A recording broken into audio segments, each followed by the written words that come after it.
Assalamualaikum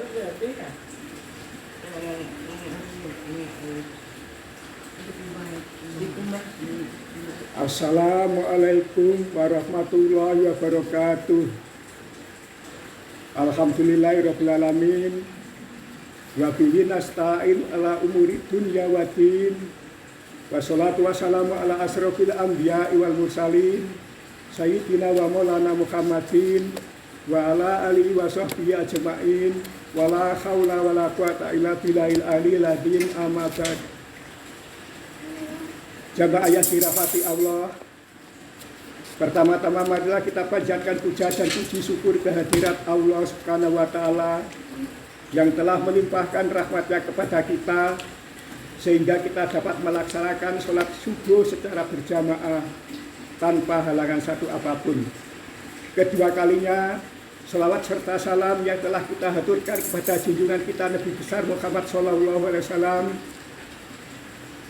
dan keluarganya serta sahabatnya, yang mana beliau telah menunjukkan jalan yang benar mulai dari alam kegelapan sampai menuju alam yang terang benderang ini, yakni beragama Islam.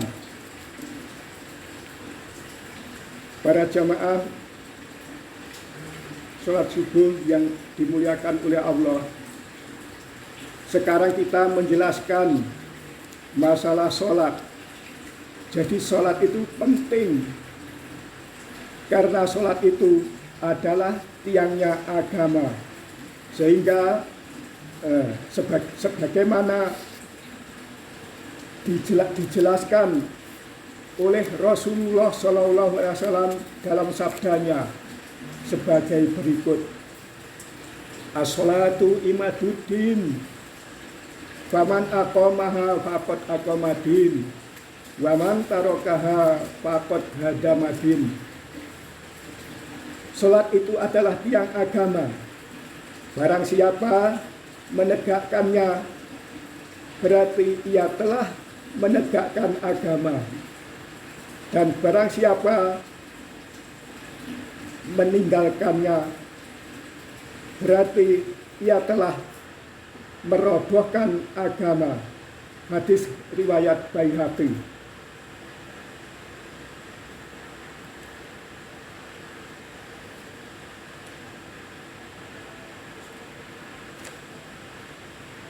Maka dari itu sholat itu harus kita pikirkan. Jangan memikirkan musuhmu.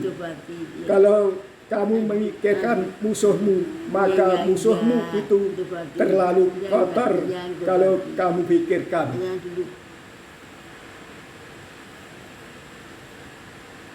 Kalau musuhmu itu menjadi urusan Allah.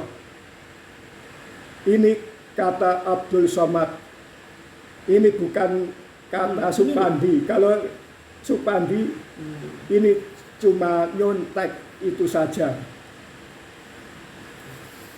Para jamaah yang dirahmati Allah, Ustadz Abdul Somad pernah mengatakan bahwa musuh Nabi Ibrahim menjadi urusan Allah. Musuh Nabi Musa menjadi urusan Allah juga. Musuh Nabi Ibrahim itu siapa? Raja Namrud. Raja Namrud itu menjadi urusan Allah. Itu memang benar. Raja Namrud itu kalahnya sama nyamuk. Nyamuk itu masuk ke dalam hidungnya, lalu menggigit otaknya Raja Namrud. Begitu juga musuhnya Nabi Musa.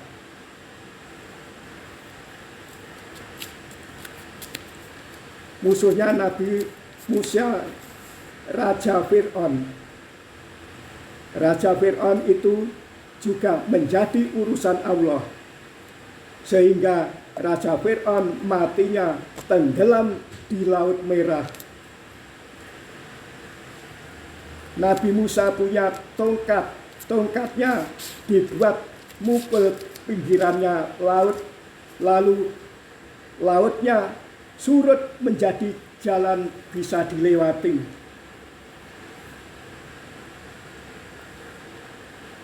Lalu Raja Fir'aun itu mengejar mengejar sampai ke tengah laut. Nabi Musa memukul pinggiran laut pakai tongkatnya sehingga Raja Fir'aun akhirnya mati tenggelam di Laut Merah. Maka dari itu kamu jangan memikirkan musuhmu, maka pikirlah sholatmu. Pikirlah sholat, dan sholat itu lebih sempurna kalau berjamaah. Jadi sholat itu kalau sendirian itu pahalanya masih kurang. Dan sholat itu niatnya harus sholat. Tidak boleh ketawa-ketawa, itu tidak boleh.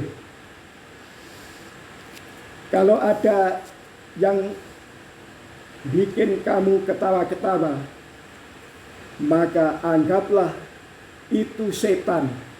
Setan itu kalau ada orang sholat kok ketawa-ketawa, itu malah setan senang. Jamaah yang dirahmati Allah. Jadi begitulah setan itu kalau ada orang sholatnya ketawa-ketawa, setan itu malah senang, dapat teman. Jadi setan musuhnya orang sholat. Jadi setan itu harus kita lawan. Caranya melawan itu tidak lain yaitu sholat. Sholat itu tidak boleh bercanda dan tidak boleh ketawa-ketawa. Kalau kamu sholat ketawa-ketawa, pasti ditemani setan. Jadi kita sholat itu hanya menghadap kepada Allah, tidak menghadap kepada siapa-siapa.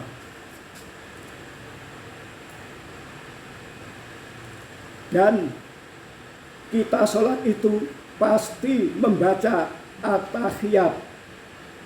Dan at-tahiyat itu pasti ada syahadatnya, ada sholawatnya juga.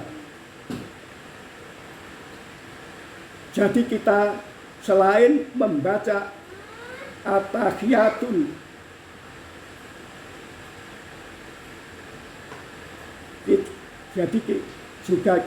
jadi kita selalu membaca at-tahiyatul mubarakatus sholawatut thayyibatulillah. Assalamu alaika ayyuhan nabiyyu wa rahmatullahi wa barakatuh. Assalamu alaina wa ala ibadillahi sholihin. Ashhadu alla ilaha illallah wa ashhadu anna Muhammadar Rasulullah.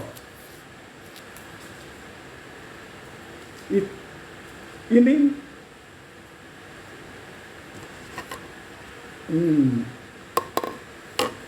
jadi ashhadu alla ilaha illallah wa ashhadu anna Muhammadar Rasulullah, ini namanya syahadat. Dan syahadat itu pas ada dua kalimat syahadat. Yang pertama, asyhadu alla ilaha illallah, aku bersaksi tidak ada Tuhan selain Allah. Yang kedua, wa asyhadu anna Muhammadar Rasulullah, dan aku bersaksi bahwa Nabi Muhammad itu utusan Allah. Jadi Nabi kita ini Nabi Muhammad sampai hari kiamat. Sampai hari kiamat pun Nabi kita Nabi Muhammad. Ya, Nabi Muhammad. Terus kita membaca sholawat Allahumma sholli ala sayyidina Muhammad wa ala ali sayyidina Muhammad. Ini tandanya punya rasa cinta kepada Nabi Muhammad. Jamaah yang dirahmati Allah, jadi kita ini harus selalu mencintai Nabi Muhammad. Barang siapa yang mencintai Nabi Muhammad pasti nanti akan dapat syafaatnya. Kita di waktu lagi sholat, kalau sudah at-tahiyat itu pasti ada 2 kalimat syahadat dan sholawat. Sholawatnya yaitu Allahumma sholli ala Sayyidina Muhammad wa ala ali Sayyidina Muhammad. Dan namanya Muhammad itu jangan diganti namanya yang lain. Jadi Nabi kita ini Nabi Muhammad, sudah tidak ada Nabi yang baru lagi. Kalau ada orang mengaku sebagai Nabi yang baru, itu berarti ngaco. Barang siapa yang suka ngaco pasti akan celaka. Jadi begitulah para jamaah, Nabi kita Nabi Muhammad sampai nanti hari kiamat. Saya rasa cukup sekian dan terima kasih. Wabillahi taufik wal hidayah waridho wal inayah. Ihdinas siratal mustaqim. Assalamualaikum warahmatullahi wabarakatuh.